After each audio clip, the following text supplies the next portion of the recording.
Assalomu alaykum va rahmatullohi va barakatuh, birodarlar. Kecha chiqargan videomni ko'rgan bo'lsanglar kerak. Va oxirida aytdim-ku, Suriyani sizlarga tanishtirishlik uchun yangi loyiha boshladik deb. Inshaalloh mana shu loyihani amalga oshirishlik uchun tasvir jarayoniga chiqdik. Inshaalloh Damashq yo'lidamiz, birodarlar. Marat Nomon mintaqasiga kelib qoldik dedik. Hali Idlib viloyatidan chiqmadik lekin.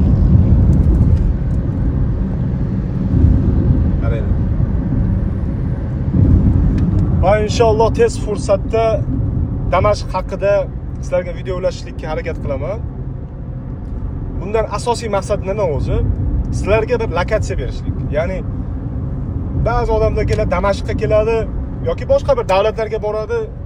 Restoran qimmat restoraniga kirgan yoki kimdir videosi qimmat restoranni video olgan, yo bo'lmasa kimdir kirib katta magazinlarda ko'rsatgan.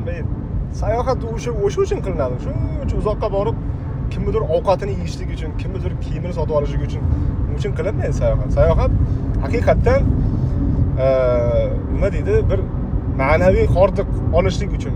Yo bo'lmasa misol uchun Alloh subhanahu va taolo aytadiki, dunyoni kezib ularda oqibatini ko'rmaydimi deydi-ku. Ya'ni dunyoni kezishlikdan maqsad odam o'ziga, misol uchun Damashqqa kelsangiz, haqiqatan islomning qadimgi madaniyatini his qilasiz va hozirgi kungacha bu mana bu narsani saqlanib qolishligi bir musulmon olarak har bir insonga boshqacha bir g'urur beradi-da.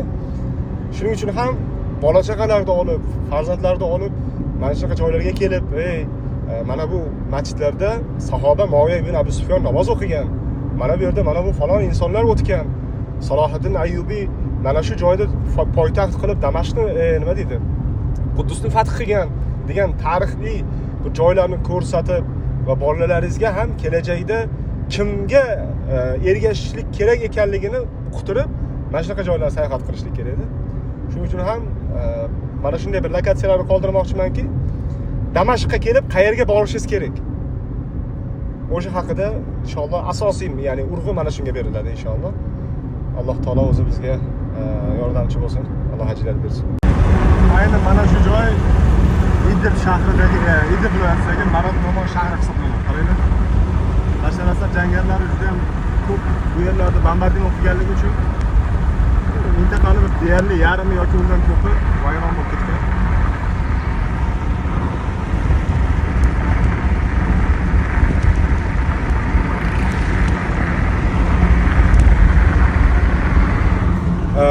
Bu yerda ko'rsatishligimdan maqsad, bu yerni ko'rsatishligimdan maqsad, bu yer Idlib shahrining eski videolarini ko'rgan bo'lsanglar kerak, xuddi shunaqa rivojlangan, juda ham bir aholisi zich va juda ham chiroyli shahar. Ko'rsanglar ham bo'ladi. Katta oshxonalari bor, subhanalloh.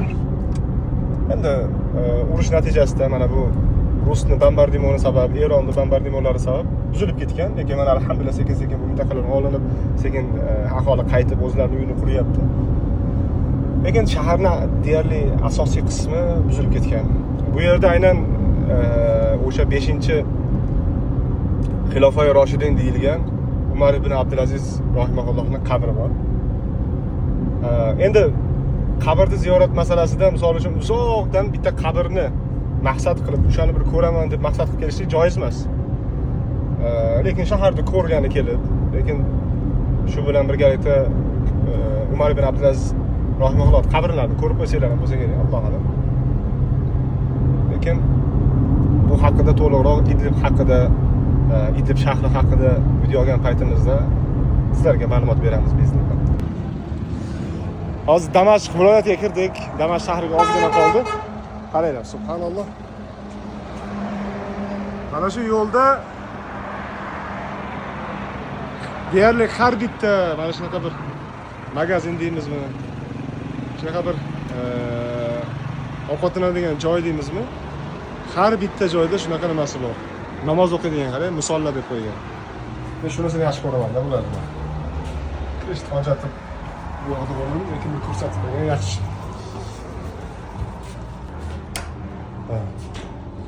Joy qilib qo'ygan namoz o'qishlikka. Alloh rozi bo'lsin, bor.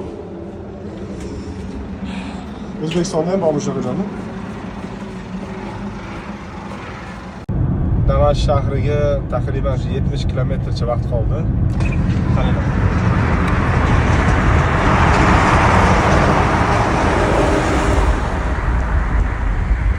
Bu tarafi tog'li tarafi.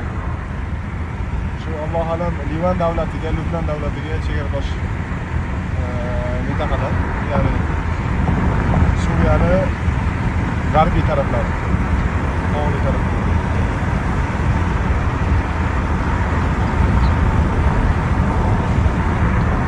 Bu tarafi endi sahro taraflari.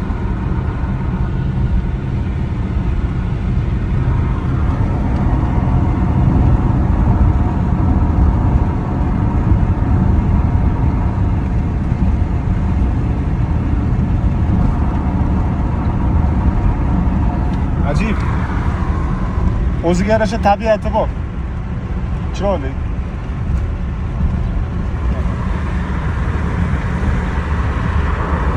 Postal degan joyga.